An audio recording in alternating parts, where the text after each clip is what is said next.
Hey everyone, this is Miss Tiffany here, and I want to talk to you guys. We're going to review CC Cycle 1, Week 10, and this is what we did in our class on Tuesday. So here we go. So we always start with geography, and this week we had Japan, and in our class we always say eyes and point of fingers up, and all the kids say eyes and point of fingers up, and then I point to each of the locations one at a time. We did it with our fingers, our markers, and then our erasers. So we did it 3 times through, but I had them repeat. Sometimes I actually had them, so when I say, okay, everyone, eyes and pointer fingers up, eyes and pointer fingers up, everybody say Kyoto, Kyoto, and then we'll find Kyoto. And then I might say, everyone say Kyoto 3 times, Kyoto, Kyoto, Kyoto. So we did that throughout all of them, but our locations were Kyoto here, it's so tiny, Tokyo, Mount Fuji, Sea of Japan, and the Pacific Ocean. And with the Pacific Ocean, we have it on our map on both sides. So what I had them do is put their hands like this, with their map in front of them, and put their hands on either side of the map and say, that's the Pacific Ocean. They picked it up and they connected it, and they saw that the Earth is indeed round. So the Pacific Ocean is actually one Pacific Ocean, not 2 different ones on either side of the world. So we did do that. So that is what we did for geography. For our timeline, we started with card 64, which is Japan's Heian period, and we went to card 70, East-West Schism of the Church. All right, and my timeline helper, we went over that several times, we sang it together. My timeline helper gave that out to everyone, gave the cards out to the kids in class and mixed them up, and the kids had to get themselves in order. There was a tape line on the floor, and they had to line up on the floor in order of their cards, and we sang that. Of course, I had to help them a little bit, but we sang it through as they did it. Then they hung it on the wall, the timeline wall, and of course we sang it through when we did that as well. So that is what we did for the timeline. For history, the history sentence is tell me about Japan's Heian period, and these are the actions that we did.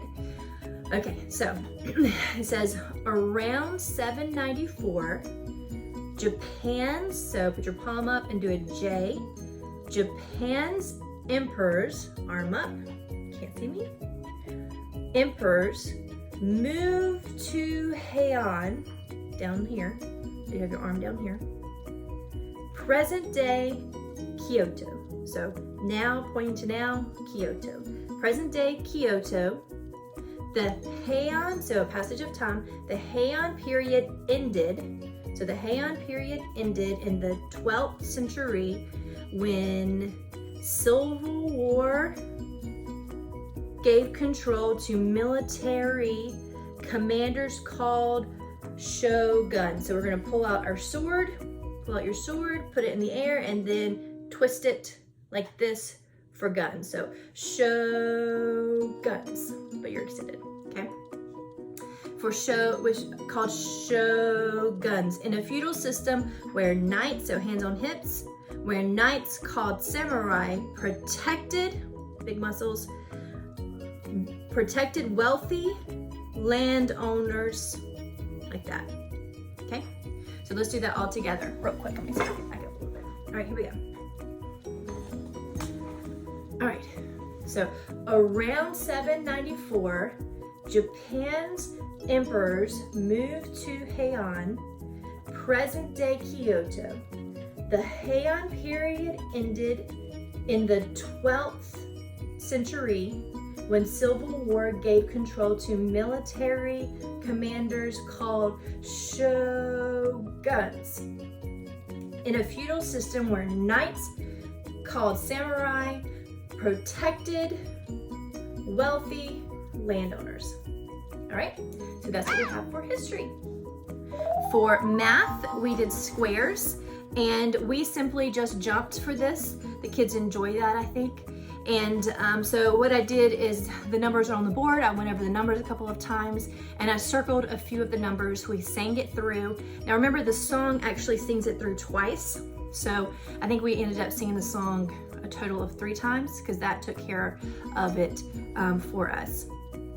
So, and then, so as we went through, I circled a couple of the numbers. Then every time we hit a number that was circled, the kids would have to jump in the air. And then the next time I would circle a couple more numbers. And then once we hit those numbers, they had to jump in the air. So by the end of the the sixth time when we sang the numbers, so the third time we sang the song, they were pretty much jumping on every note or every word, every number. Okay, so that's what we did for math. For Latin, we had fourth declension noun endings. This is our second week having that.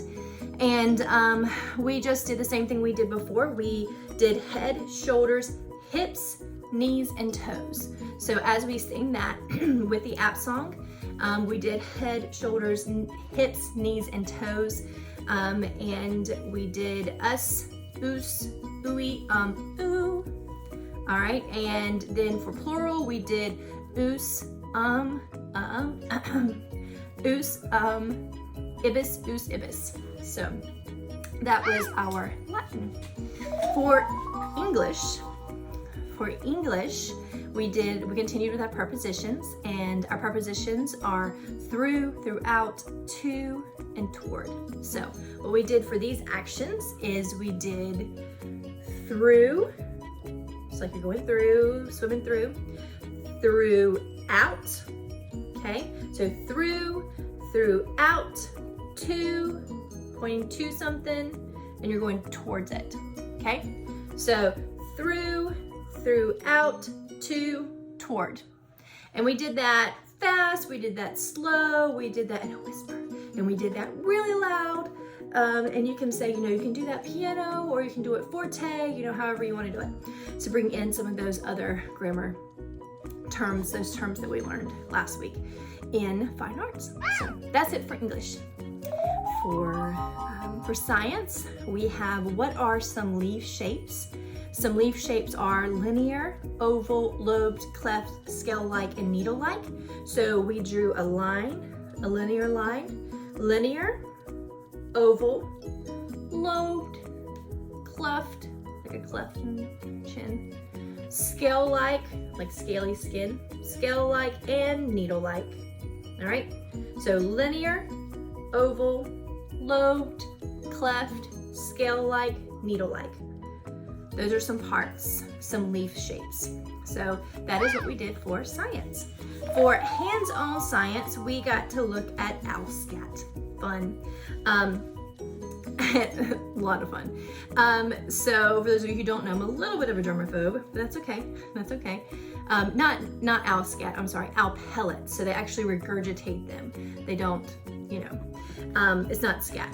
So we took a look at it. We talked about, first of all, we talked about owls, what we knew about them. We talked about what they ate.